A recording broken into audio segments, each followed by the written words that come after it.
Em Brasília, a reforma ministerial do governo Lula deve ser fechada na próxima semana.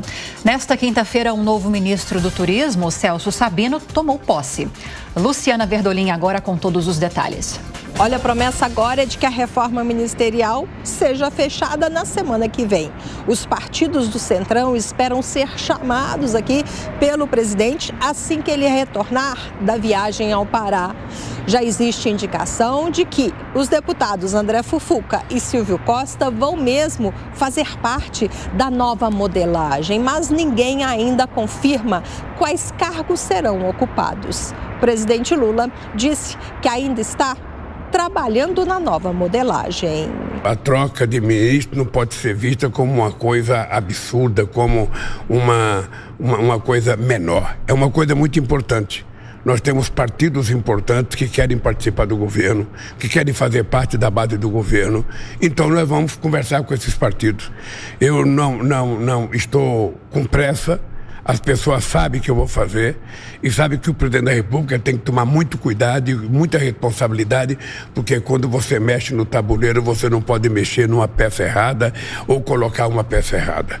É por isso que eu trato com muito carinho isso. É verdade que eu vou fazer mudança no Ministério, mas é verdade que isso ainda não está definido por mim aonde que eu vou mexer, que ministério que eu vou entregar, que estado que vai ser beneficiado. O deputado Silvio Costa justificou que o presidente tem o tempo dele e já tem sinalizado que vai conversar com os partidos e também com as lideranças, conversar com o presidente Arthur Lira para cada vez mais ampliar o diálogo com o Congresso Nacional. O presidente da Câmara esteve aqui no Palácio do Planalto na posse do novo ministro do Turismo, Celso Sabino. Antes da solenidade, Lira esteve inclusive no gabinete de Lula, juntamente com ministros e parlamentares. O discurso oficial é de que a indefinição em torno da votação do arcabouço fiscal lá na Câmara nada tem a ver com a demora em torno da reforma ministerial. O deputado Silvio Costa explicou que a negociação está caminhando, que tem que organizar isso com o Lira.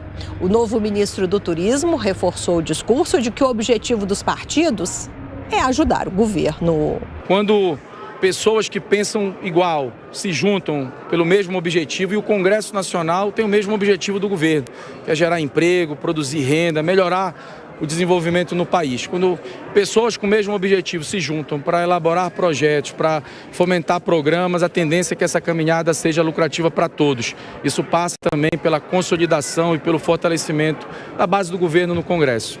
O líder do União Brasil, Elmar Nascimento, faz questão de ressaltar que, apesar de ter 3 ministérios, fazer parte da base aliada, nunca prometeu fidelidade total.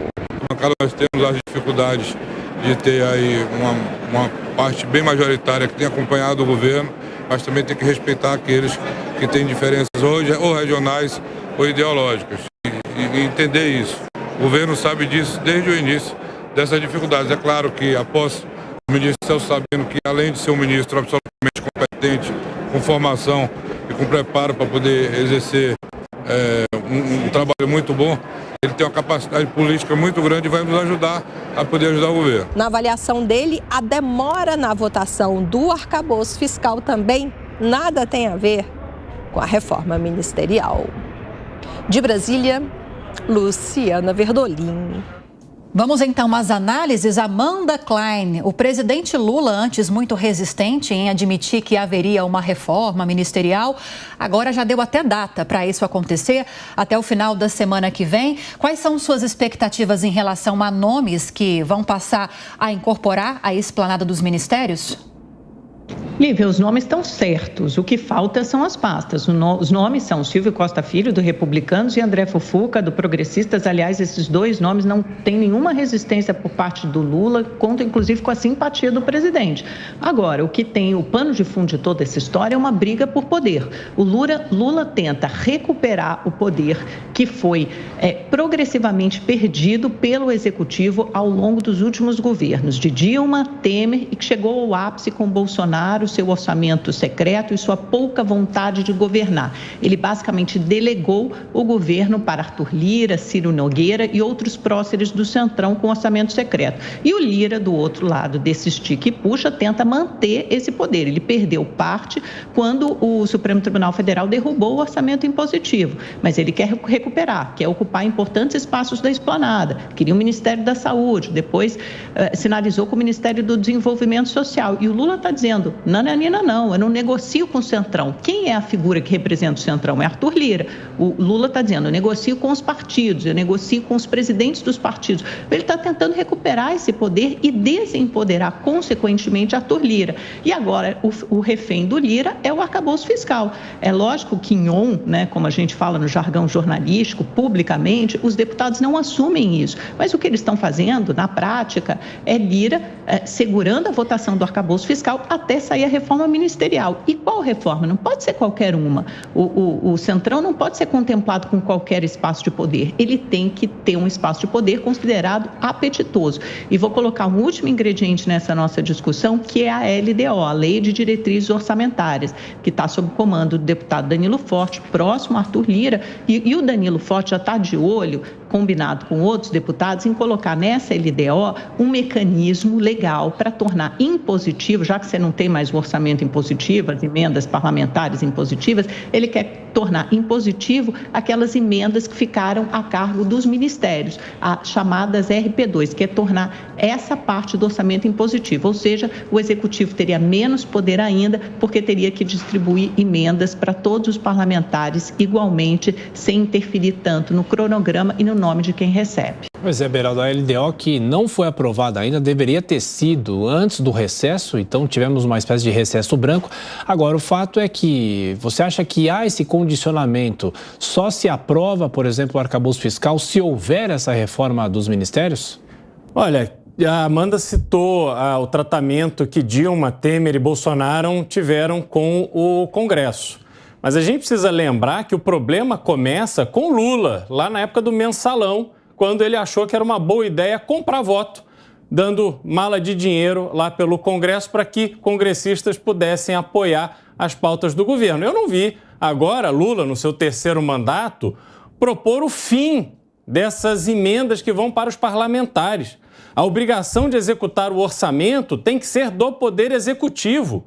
Os parlamentares, eles têm que fazer leis, têm que fiscalizar o executivo.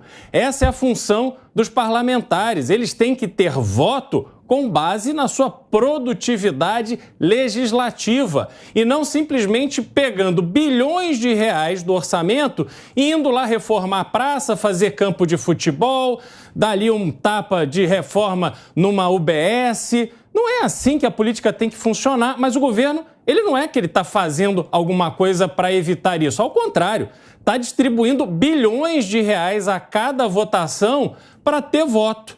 Então, esse mecanismo que continua sendo utilizado pelo Lula é muito prejudicial ao país. E a gente viu ali Lula falando contrariado, né, de cara meio amarrada sobre essa reforma ministerial. Mas essa reforma ministerial está sendo criada pela inabilidade dele, depois de toda a experiência política que ele teve, inabilidade de formar uma base no Congresso com propostas, com ideias, com um objetivo de melhorar o Brasil. Isso está descartado. Agora é só troca-troca.